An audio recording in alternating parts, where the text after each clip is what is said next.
I was wondering about your parents or family. Was there anybody else in the family that had any kind of artistic bent? Yeah, well, my father had a great voice. I mean, a natural voice, which my daughter, in fact, inherited.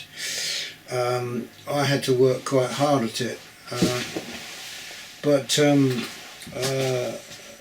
Yeah, my father could have been a very successful professional, but because people were so conscious of security in those days, you know, then he had the day job, and that it kind of destroyed him. But at the same time, you know, that's what he did. He was stuck with it, and he just had a beautiful voice. You know, he worked a bit with the Communist Theatre and with in the East End, and with some Jewish organisations. You know. But people knew of him from the East End as being a singer, and people loved what he did, you know. And he had an incredible, maybe I wouldn't say, hard to say now whether it was perfect pitch, but it was close. Very good pitch, and a natural placing of the voice. It took me a hell of a long time to get to where I am now. He liked. He was also very fascinated by comedy and novelty songs, which I, as a young child, got into quite a lot, you know. Close the Door, They're Coming Through the Window, The Runaway Train, all sorts of funny little, I'm a Lonely Little Petunia in an Onion Patch. Lots of odd songs that made the charts.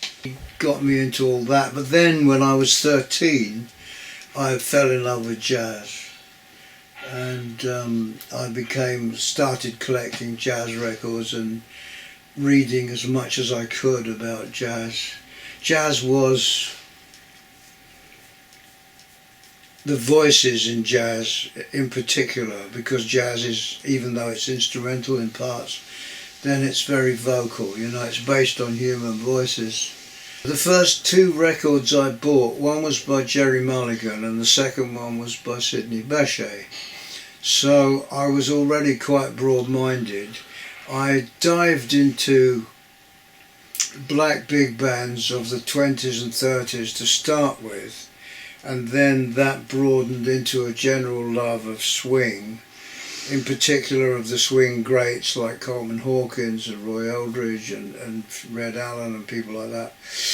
And then it moved into bebop as well, and post-bebop and whatever, and I fell in love with people like Charlie Mingus and Art Blakey, and I was lucky because in that period a lot of the greats were still alive. You know, so I saw Coleman Hawkins many times. Probably saw Duke Ellington 4 times.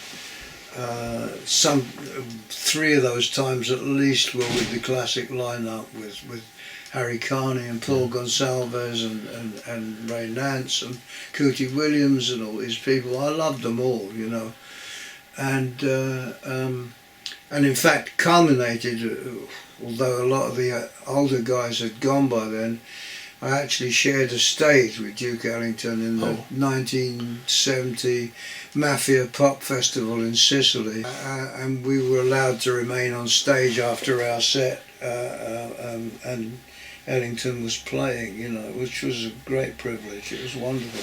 What gave you the kind of the beat poet thing that came in quite early on? I mean, did you start writing some form of poetry at first at school, or was it something Yes, I started writing poetry when I was 14. How I did that was because when I was writing essays and stuff for schoolwork and all that, then I would take off onto weird kind of imaginative shit, you know, and the teachers got fed up with me, and one of them, an English teacher, actually said, well, why don't you write some poetry of your own and keep some of your imaginative stuff out of the schoolwork, you know. So I started writing a couple of things. I wrote a couple of sonnets, you know, just to see if I had the chops, you know. And then because I'd given birth, as it were, then I felt rather excited with that, you know, and it made me feel good. I was a bit of an outsider even then, you know, as a child, and so it gave me a bit more of a raison d'etre, you know, and then I started writing, and I started looking at what was out there. Inspirations were people like Dylan Thomas and then Lorca. Through friends, began hearing about the American beats and what they were doing, and that they were travelling around and doing poetry readings and stuff like that. Actually, they weren't doing it that much. Anyway, I became excited with that idea, and I loved being on the road, which up to a point I still do. So I had that background of hitchhiking anyway, and then reading on the road and by Kerouac and hearing about the exploits of the Beats.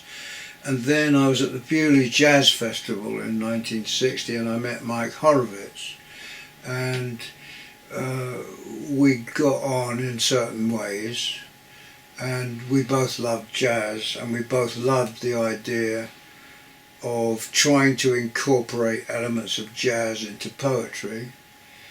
And so he had the beginnings of a group which eventually became a regular personnel, and we started doing poetry readings together and jazz and poetry things in the early 60s, and eventually we had a permanent band with first of all with Graham Bond and Dick Extall Smith and people like that, and later on with Stan Tracy and Bobby Wellens, which was absolutely wonderful band. The attraction was the famous writer who I love, Nathaniel West, and someone once asked him, what made you become a writer? And he said, well, I was hoping it would make me more attractive to women. and there was that motivation, of course, but then there was also the fact that it was clear from fairly early on that I wasn't going to fit into any kind of conventional framework of trying to make a living, because I was too much of an anarchist, quite honestly. I mean, when I got thrown out of school, I found out that my parents found out I could go to journalism school for nothing at the time. So I did 9 months of that, didn't graduate, but I learnt some stuff, some technical things which would be good for me later. It made me think that maybe I could make some kind of a living. I wasn't worried about making money in the sense of being at all successful. That came on later. Me and Horowitz got together, and he had bookings, you know, and we were getting paid, and then I was starting to do my own stuff as well outside of his thing, and I was, you know, sometimes I would hitchhike to Liverpool for 10 shillings, you know, and the chance of finding a nice woman, you know, and a girl in those days, of course. Oh, yes. But hitchhiking was I mean, I did a lot of hitchhiking, yeah. and it was the way you got around because you didn't have money for other. Well, that's right. You know, and because of the war, you know, I mean, because the servicemen had always been given lifts, you know, by the public, and then it turned round the other way because during the Cold War, some of the older servicemen that were still professionals, you know, and they would give lifts to hitchhikers as a matter of policy, you know. And so it was easy to get around. Well, I mean, it would take you 3 days to get to Scotland in those days, but I mean... having gone through the World War, I think, the Second Yeah. World War, in quite a short period of time, you know, after the first one, I think I think it took a lot of aggression and hostility out of people, really. Yes, oh yes, I think it did to some extent. Do you have any memories? I mean, I know you were only born in 1940, but I don't. And obviously, I think you were in Surrey for most of that time. Did you? Yeah. Do you have any memories of? I have experienced it. I have one memory of when everyone was asleep in the shelter. Then I got out and sat on, or managed to climb up onto a windowsill, and was watching the conflict in the skies. It was at night, late at night, and watching all the tracer bullets and the searchlights and everything. I was very excited by it, of course, and I had two uncles that were in the service, and they would come back and teach me obscene military songs,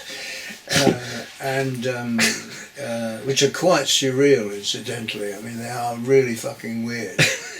Can you remember one? Well, there was the one about roll me over, lay me down and do it again. Oh. That was one, that's a famous one. Yeah. And there was another one about a soldier told me before he died. I've never been able to find the whole lyric of that, but that was completely surreal. Quite bizarre. I mean, it had the same kind of surrealism that some aspects of music hall actually had, Yeah. Really weird shit, I mean, quite bizarre. Well, under in those conditions, I mean, who knows how we'd all behave. My father ended up going to, after the bomb was dropped, he went to Hiroshima. I did a gig in Hiroshima. Oh, did you? Yeah, it was a very good gig. It was very bizarre. It was on the second floor of a building in November, and I remember looking out of the window of the building, and it was just like the set of Blade Runner, It was really bizarre. I mean, all the coloured lights and everything. It was just incredible. Because I've always loved music too, like you. I've grown up, and the 60s for me were the explosion of musical ingenuity and originality. Yeah. And I don't think there was a sort of period, maybe from 60 to 70, roughly speaking, Yeah. where so much of the really good stuff came out. Yeah. And I look back and I can't think of a time since then when we've had such an explosion of such originality. No, well, I think you're quite correct in that. I mean, things were much more possible in those days, definitely. The peak of all of that came in 65, of course, with your appearance at the Royal Albert Hall. Yeah, that's right. Well, that after that, I was making a better living. If you were on that particular show, then there was a lot of a kind of legendariness attached to it, and so there was more work out there, and it got a bit easier to make a living. And then it was, of course, only a year after that Cream asked me to write for them. They were very much in the jazz movement before they got into the rock movement. Jack and Ginger were. Yeah. They were clinging on to they were in Britain. There was like a kind of jazz establishment with the Ronnie Scotts and all these people who were fine. They were great musicians and everything, but then there was the next generation, which was Jack and Ginger, and there were only, in the early 60s, there were maybe a small coterie of about, 30 to 50 musicians who were able to make some kind of living out of modern jazz. And when the blues thing came along, when Alexis Corner came along and started hiring jazz musicians, as it were, and build something, because obviously in order to get better at what you do, you need to play as much as you fucking can, And the Beatles did that in Hamburg, of course. I know, the Beatles were extraordinary. I mean, as you say, the Hamburg experience of the Beatles was unique. Well, it was unique in the sense that Alex Harvey, once again, also did Hamburg, and he said it did them an awful lot of good, you know. Very good for the chops, you know, in particular, if you're playing 5 hours a night, you know. Regular work, there's nothing like it, you know.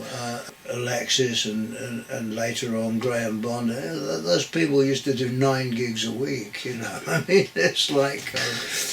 and get paid not very well for it, but they could develop their thing, you know, which was great. So I mean, yes, obviously the R&B thing when it first came along was very good for jazz musicians, you know, the ones that weren't snobby and you know, there's this famous thing whereby Graham Bond was Young Jazz Musician of the Year or something. He got some kind of award anyway. And was very happening with the hip jazz fraternity. And when Alexis asked him to do a radio session with him, he did it under a pseudonym because he said, "Oh, I've got to be very careful with how I'm going here. You know, if the jazz police find out, then that's not good." You know? Did you always want to sing from the word go? No, not at all. Well, it was Graham's fault, actually. It was Graham's fault. Graham called me and said, you know, I'd like you to write for my band. And I went, great, you know, because I loved Graham's band more than anything, you know, and Hextall Smith was already becoming a very close friend. I said, okay, so I wrote these songs, right, and I took them to Graham. I sang them through with Graham, you know, and Graham said, I think these were his words anyway, a long time ago, but he said, that's great, and I'd like you to join the band, you know, and I went, you're joking, I'm not a singer, I can't sing, and he said, well, you just did, and I went, oh, that's interesting, you know. and I had already, I mean, by that time I had this group called the First Real Poetry Band with John McLaughlin. Because everyone in that was so great, such great musicians, I was terrified of singing with them, you know. So I didn't, but I did sort of realise that if I was ever going to make records or anything, I was going to have to kind of bite the bullet in one way or another. I was also trying to play the trumpet, but that was not good. Oh, I've seen some film of you playing the trumpet. Have you really? I found this piece of film of you with Graham Bond, on the Bond and Brown. Yeah, in France. When I had the band with Graham, unlike a lot of people, Graham would encourage you. He was inspiring. You would get up on the stand with Graham and you would start to do things you never thought you would ever do. And he did that for Jack as well. I mean, you know, he was a most unlikely thing for most band leaders to do on their first record was the fact that he gave Jack 3 songs, 3 of his own, of Jack's songs. It was the first time Jack had his songs on record, and Jack. The only problem was that he said, well, you've got to get these songs done in 20 minutes or thereabouts, you know, but they managed to get them down, and those are fucking good songs, you know, and that was the beginning of Jack both as a writer and as a lead singer. You know, he would sing odd backups in Alexis's band and then at the start of the Graham Bond thing, but then Graham must have realised how good Jack was. I think he had a lovely tone to his voice. Oh no, fantastic. Even right in the early days, you know, on the first Graham Bond organisation recordings, you know, you can already hear that there's a major singer in there, you know. I read a lovely story, and maybe you can confirm that if this is true, that actually what Graham did was he, because Jack and Ginger were playing, I think, for Alexis Corner. Yes. And Graham went in and said to Alexis that he and Ginger and Jack were going off to form a band, and he hadn't actually told Jack or Ginger. No, I believe that's true. Yes, I do believe that's true. I mean, what happened was that they got a gig. It was at the Twisted Wheel in Manchester. You know, Jack and Ginger and Graham. And it went down very, very well. Graham was clearly a leader in the making. And then he came and did that. He decided that, you know, because Alexis in many ways was sort of quite a nice guy. On the other hand, he paid very badly. There were stories like when they used to fill the marquee on the Thursday nights, then, and it was clear, I mean, of course everyone was very green in those days. They didn't really understand about the music business and money and the functions of all that. And so apparently Alexis at the end of the gig, which was heaving with people, you know, you couldn't get more people in there, and he would say to the band, well, we didn't do very well tonight, so there's only kind of like a tenner each or something, you know, and he would go away with hundreds and hundreds of pounds, you know. I think that happened quite a lot though. Oh no, of course it did, yeah, no, I mean, it happened with band leaders, and it also happened with yeah, the promoters, of course, were paying rotten money in those days. How did you get paid as a lyric writer? When I first wrote the first song for Cream, you know, which was Wrapping Paper, and somebody said to me, and I can't remember who it was, probably someone in the band anyway, and said, you know, you can get paid for this. And I said, I said, that's good. What do I do to get paid for this? And they said, well, you go and see Stigwood, who's publishing this stuff, and you ask for some money. You know, so I went and saw Stigwood, who didn't like me at all. And he said, okay, I said, I'm told that I could ask for an advance on the song, you know. And he said, yes. I said, okay. And he said, how much do you want? You know. And it was 1966. And I said, well, £25. And he went, sure. You know.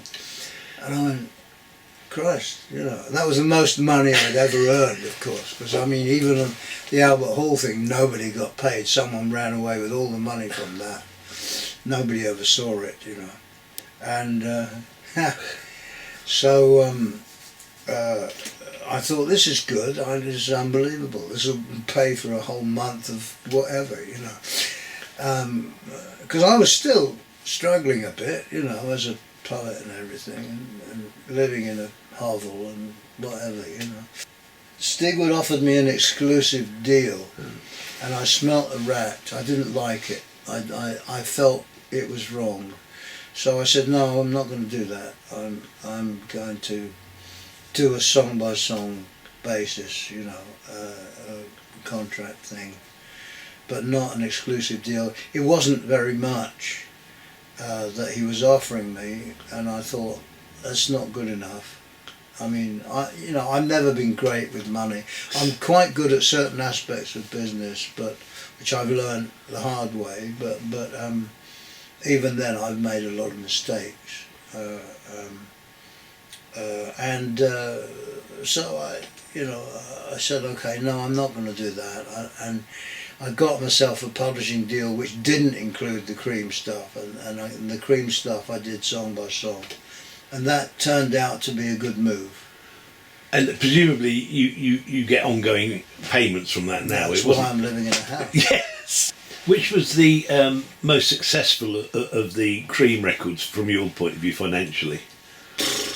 Well, either Disraeli Gears or Wheels of Fire. I mean, the best songs, as you probably know, are Sunshine and White Room, yeah. and I Feel Free. Still doesn't. They all do a lot of business still these days, you know.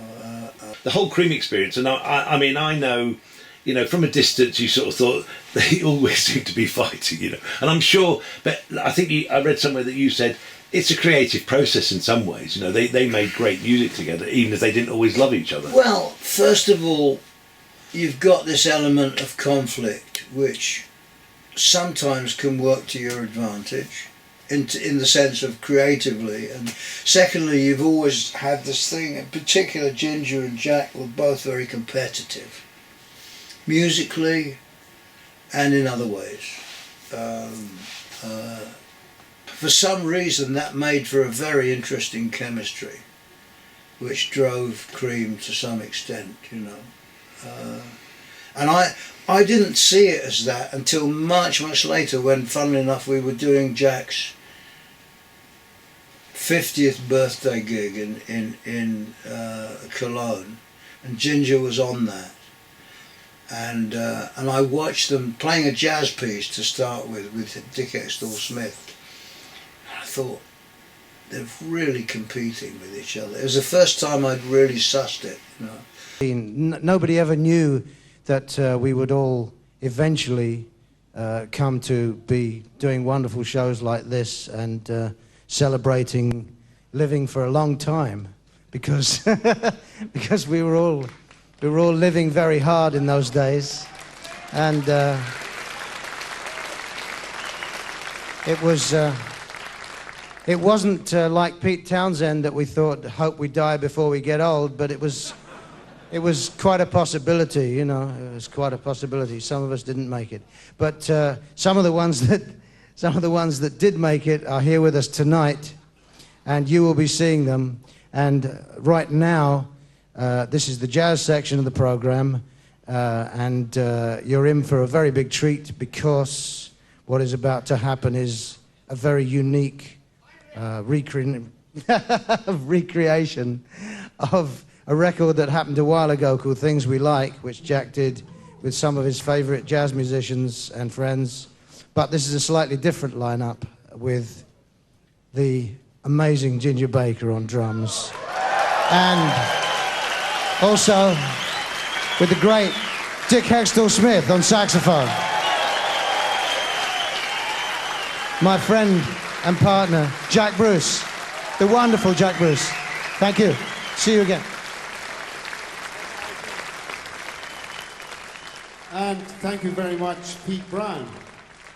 I seem to remember meeting him. He was living in a cupboard.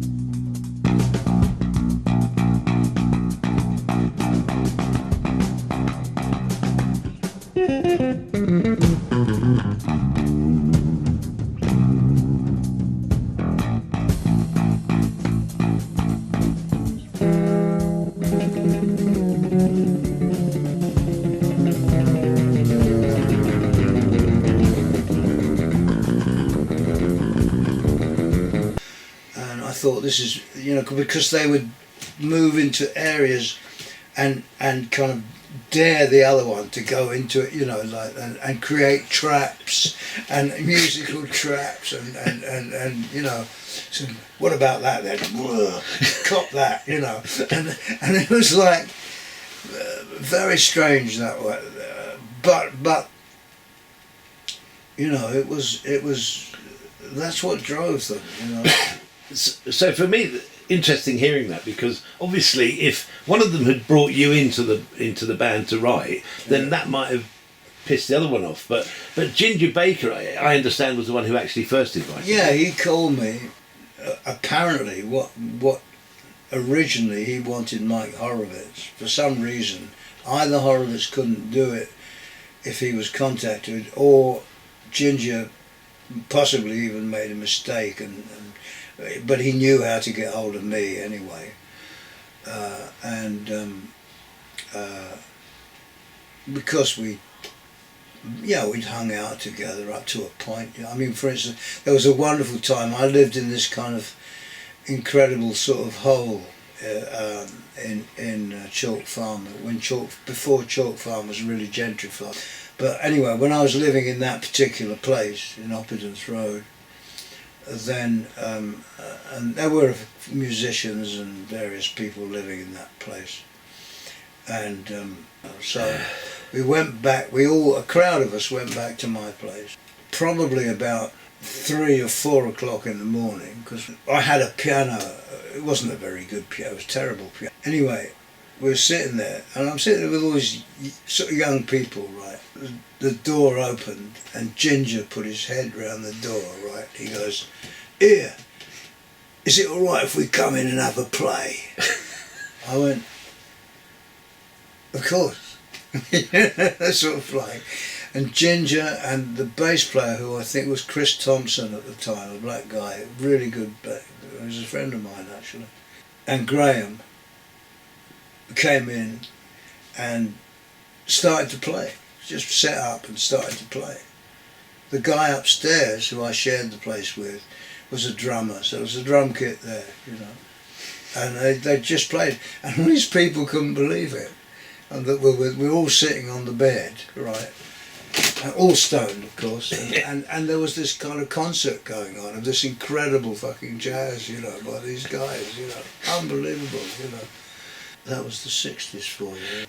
I love the fact that what you just told me in passing was that you almost weren't the lyric writer for Green, because you think he might have been looking for Mike Horowitz, or even if he was looking for you, if you hadn't been there, maybe they'd have grabbed somebody else. Oh, no. It's almost like an accidental, wonderful thing that happened for everybody. Yes, it was. I mean, and luckily again, they were recording in a studio just round the corner from where I lived in Chalk Farm, you know.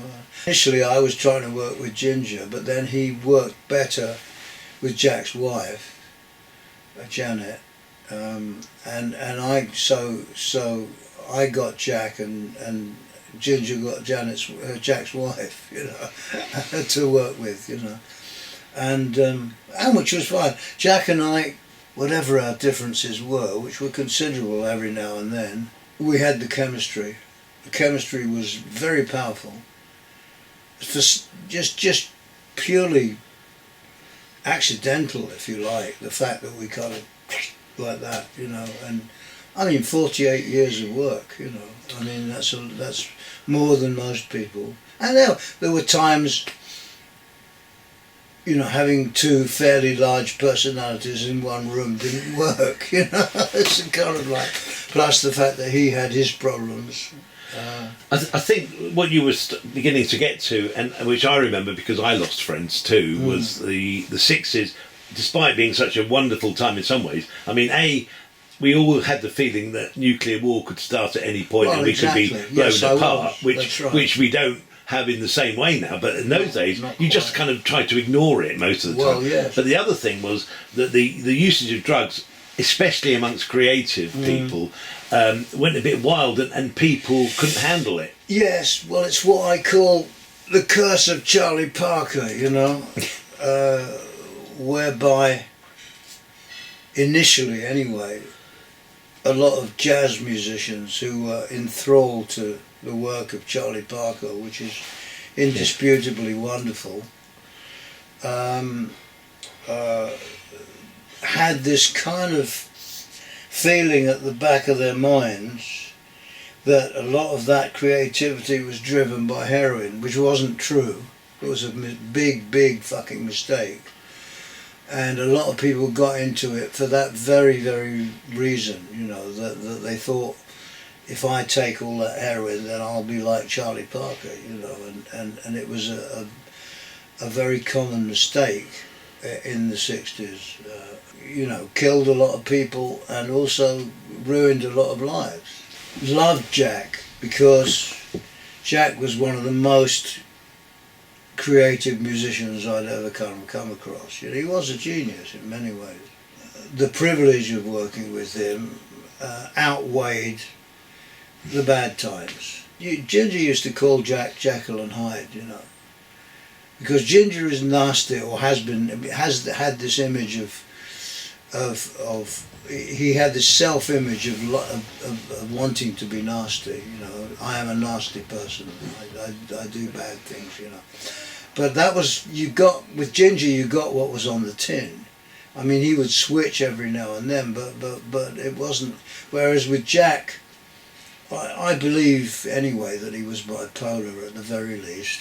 Yeah, you never knew which one you were going to get. Sometimes it was the most charming person in the world, creative, everything working fine, you know, and sometimes it was somebody very unpleasant. It was very difficult to work with.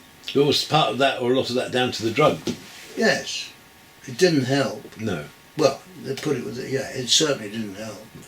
Not at all. No. And after Cream, really, I suppose. I mean, I know you got involved in putting your own bands together and so on, but Yeah. Graham Bond was a big one for you, though, wasn't he? Well, yes. I mean, I loved Graham. Whatever. I mean, Graham had his problems, of course. He was also a junkie and various things, and a serial fantasist as well in many ways.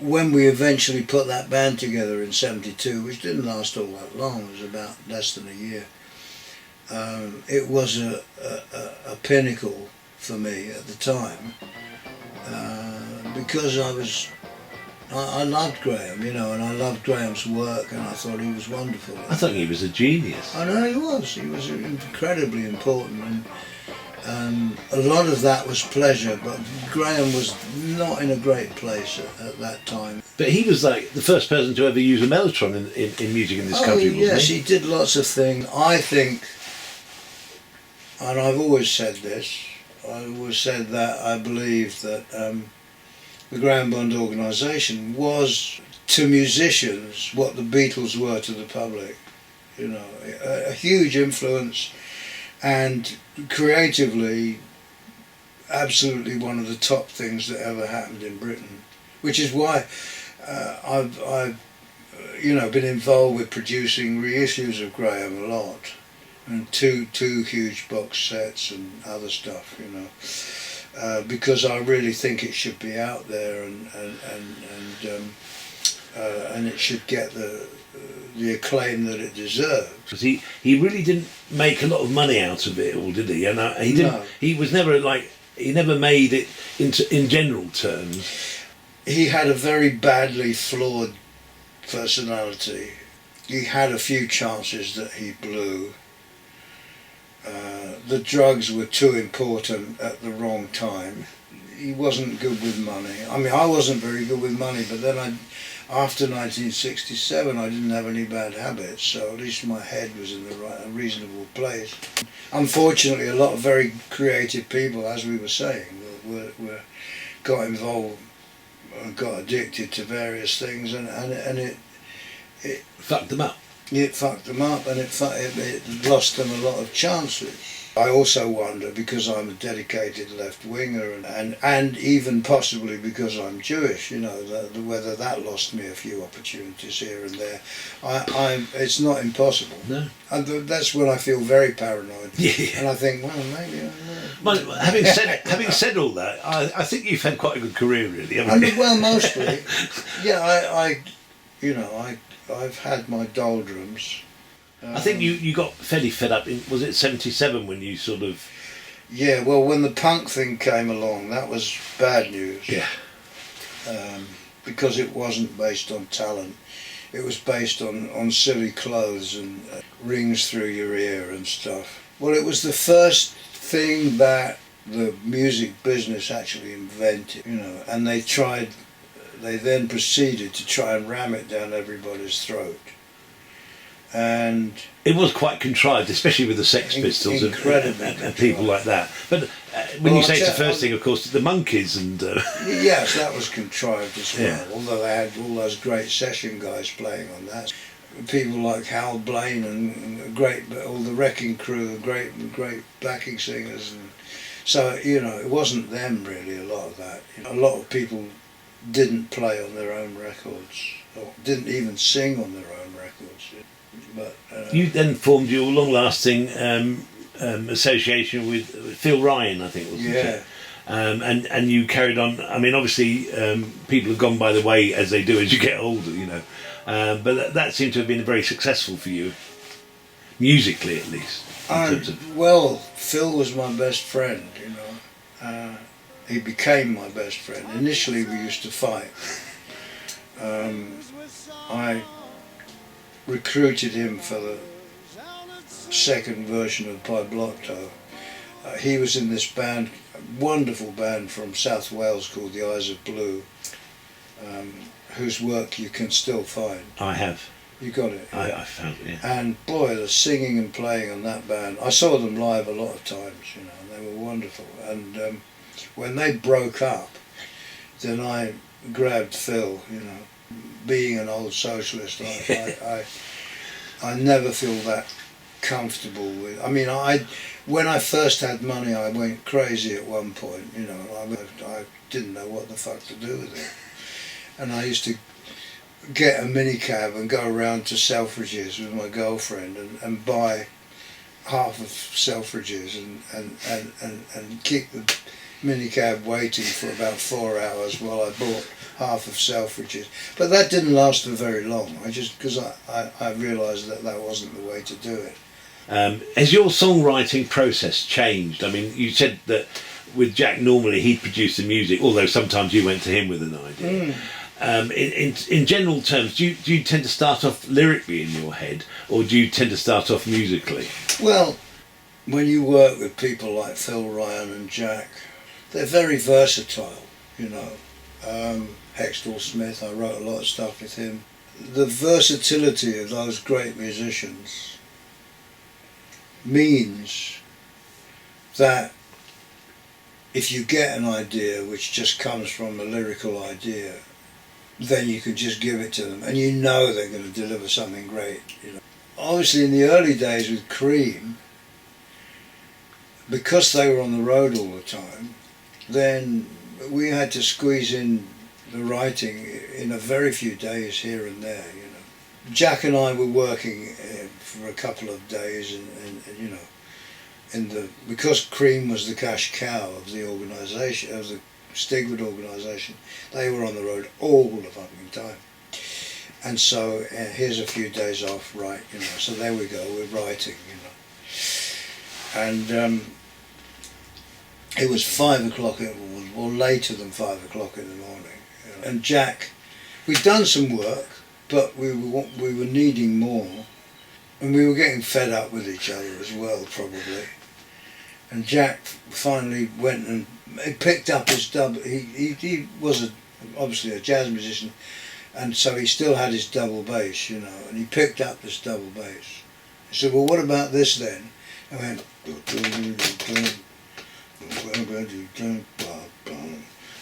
looked out the window, you know, and it was dawn, you know, getting out. I said, it's getting near dawn. You know, and that was it. That's how that happened, you know. But there wasn't, you know, Stigwood would never pay for me to go with them on tour and sit there and wait for ideas to happen. So we could have had an awful lot more songs. After 2.5 years they got bored with each other, you know, and they wanted to work, you know, and Stigwood didn't want to give them more musicians to work with. It's so true, isn't it, that you look back at some of the biggest bands of that day who are still remembered so fondly and fantastically now. Yeah. And most of them were together a very short period of time. Quite a lot. Again, I mean, people's creativity changes, and so you find you have different requirements. You know, I mean, the best band that I had was the one with Phil, you know, from 2010 to 2014, you know, and that was a 9-piece band, which was very hard to do stuff with because of the expense, which I was subsidising. But you know, that was the most happy time, or one of the happiest times of my life as a musician, you know, because that was such a fucking great band. Well, some of you may be familiar with the songs, the traditional New Orleans songs, Frankie and Johnny and Stagger Lee and things like that. And I always loved those songs. And Phil and I decided to write a version of that song, which was, and set it in London in the early 1990s, perhaps, in Camden Town, perhaps, maybe, which is a place one occasionally hangs in.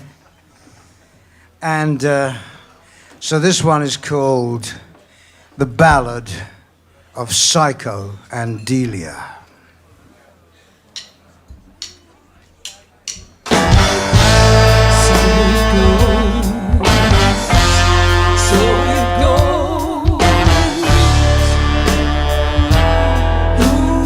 Psycho met Delia in a rundown punk hippie bar.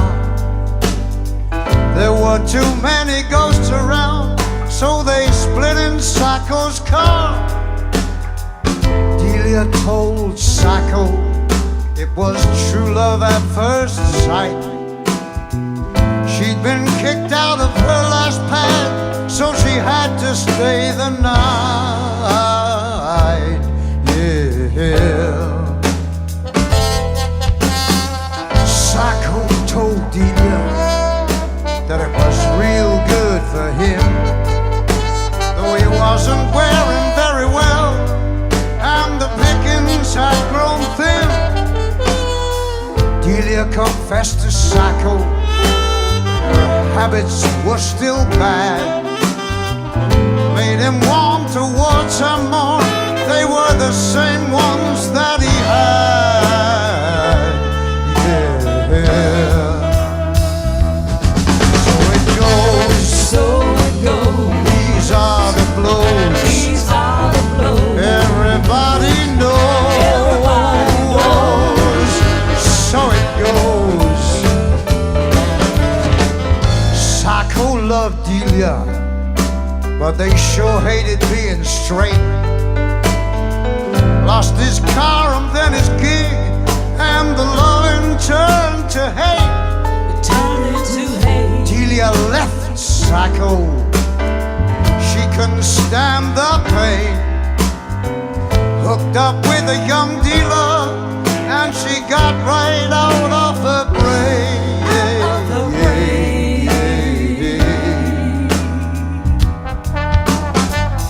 Delia, Psycho, Miss Delia. She was the only one who understood.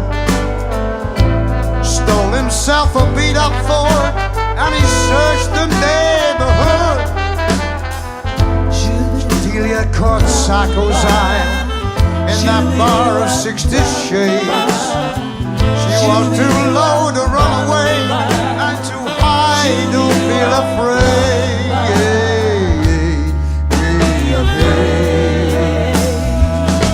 So it goes.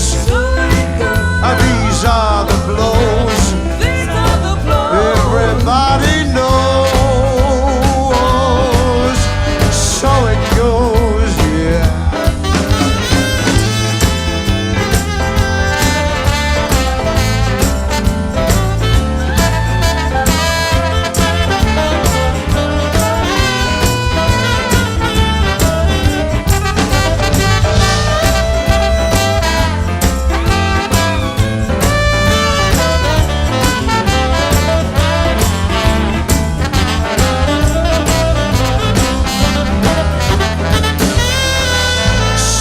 Stabbed Delia with an old Swiss Army knife. Wrapped a chair around the dealer's head, shouting, "She could have been my wife." Delia cried, "Psycho, I really think I'm dying. I just want you to know that it was you and only you all the time." So it goes. These are the blows. funny that with these things they don't always make money, but they can be No. hugely satisfying. Well, it was, yes, absolutely. I mean, I did 2 of the best gigs I ever did in my life with that band. You know, and you know, Phil became like my brother. You know, I mean, I loved Phil. Once we got over our initial sort of hostility, then we then we were very close, and the 2 people that I miss most in my life really are Phil and Hextall Smith. You know, He was a saxophonist as well, wasn't he? Dick was a wonderful musician and a terrific writer. Actually, he wrote some great stuff. And the last record that we did together, which I co-produced, which is called Blues and Beyond, which all sorts of people are on. Jack played on it, Mick Taylor played on it, all sorts of people, Clem. And I'm very, very proud of that record. Of course, you've written or co-written with a lot of different artists, haven't you, Sure. over the years and stuff? Oh yeah. And I mean, I read something about Chrissy Matthews. I that just you've recently done 2 gigs in Norway with him, came back on Sunday. Haven't you got another one to do in December? Oh, there's a Hamburg blues band, and I saw Maggie Bell as well. Oh yeah. Who's an very old favourite of mine too. I love Maggie. Maggie, we had her on the Cream acoustic thing. Really, she's doing got a 2, hell of a voice. Singing 1 number with Bobby Rush and 1 on her own. And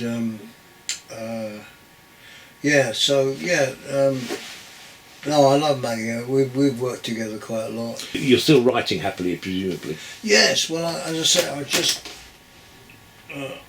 I just wrote a whole lot of stuff for Joe Bonamassa, whose work I like. I don't know how much of it will get used, but he's supposed to be recording some of it in January. I did the last Procol Harum album. I did most of the lyrics for that. That's been very successful, actually. Mainly because they tour a lot, you know.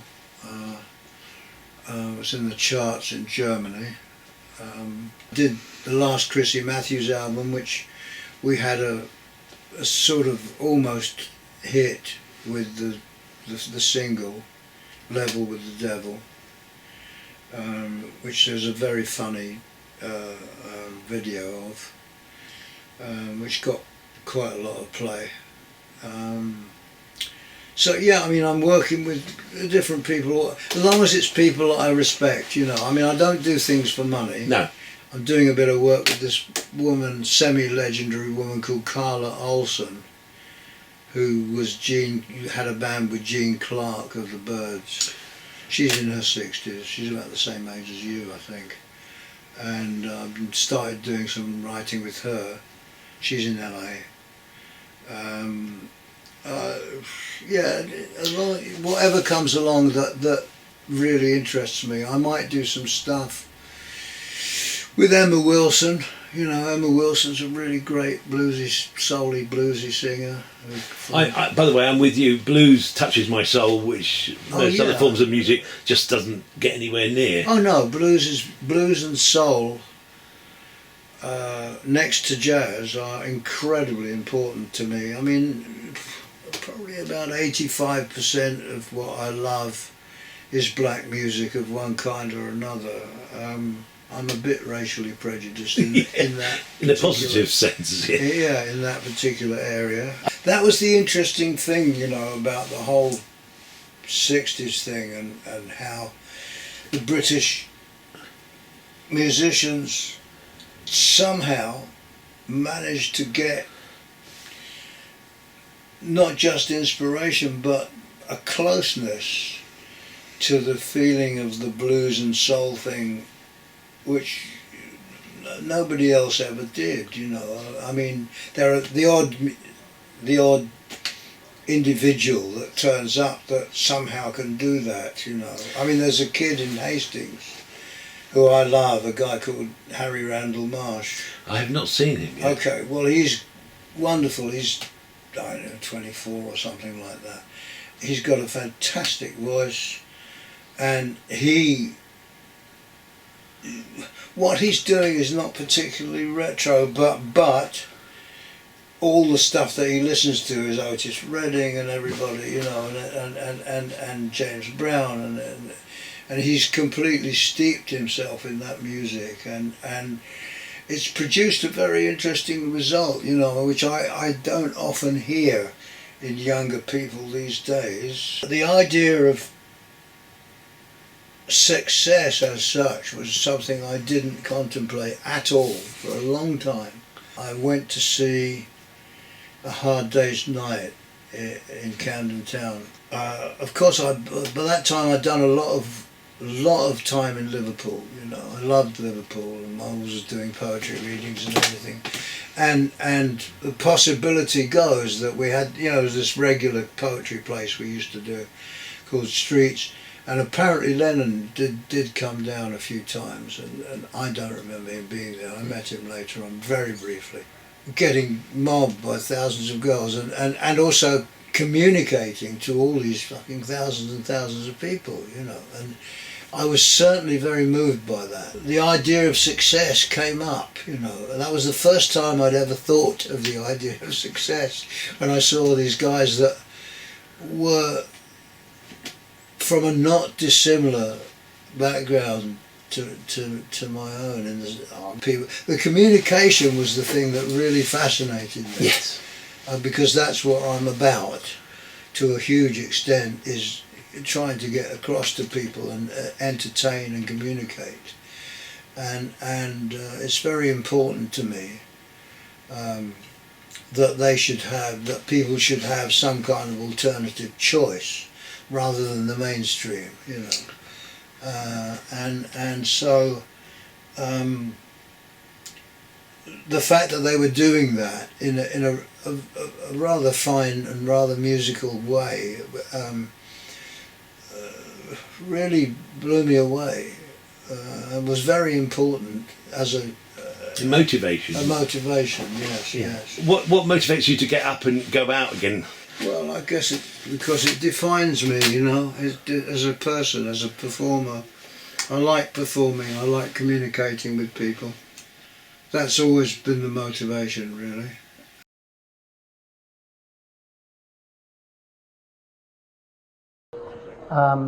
And as some of you know, Ginger Baker died today, or this morning, I think it was, and someone I've been associated with for many, many years.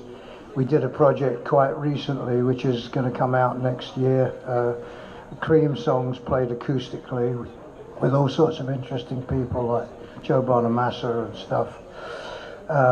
And Ginger played on 4 of the sessions, played really good actually, so it was a very nice thing for him to end with. This first poem I'm going to read you is about hopefully not being replaced. Ginger is irreplaceable, and I'd like you to know that. But this is called Robots. After the next right-wing revolution, the workers and the professionals will be replaced by robots, the ultimate economic solution. They will not strike, require wages or food. The upper classes will then have won the battle against their old adversary. They can relax into the next stage of their lives of leisure. But see them riding around on electronic war horses, dressed to kill in red and black, hunting in vain for the hungry people who ate their racing thoroughbreds.